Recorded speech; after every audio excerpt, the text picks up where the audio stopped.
So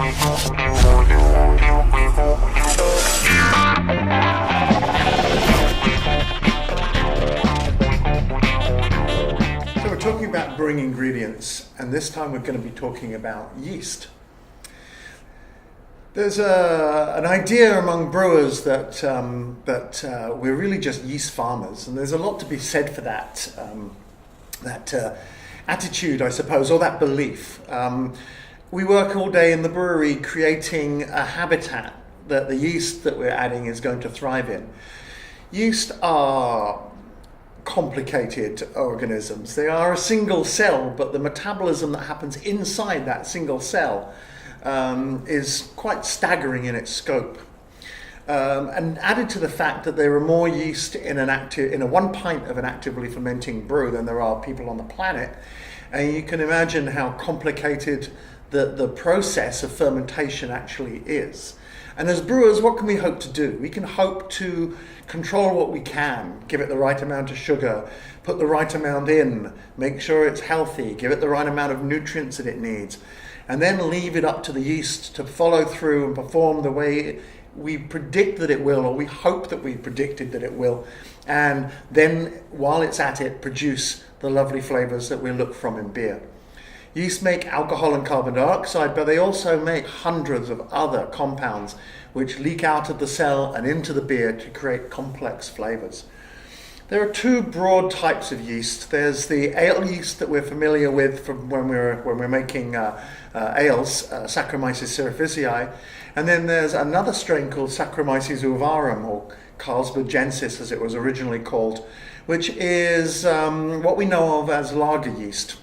Historically, we used to think of them as top fermenting or bottom fermenting, meaning that that was where the yeast were actually cropped from when the fermentation had finished.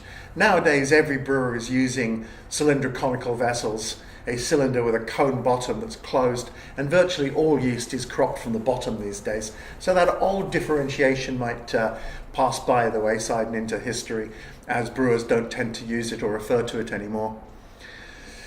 As a brewer, I mentioned what we need to give our yeast, a nutrient-rich environment. That means sugar, that means carbohydrate that we've extracted from the starch in the brew house. It also means amino acids or nitrogen or protein, and it uses these things to incorporate into their cellular structure and then to build new cells. And it's the activity of growing and building new yeast cells that cause all of the other flavor compounds to be produced. Yeast can produce esters, aldehydes, higher alcohols, organic acids, ketones, lots of different flavor compounds which add to the complexity of beer flavor. When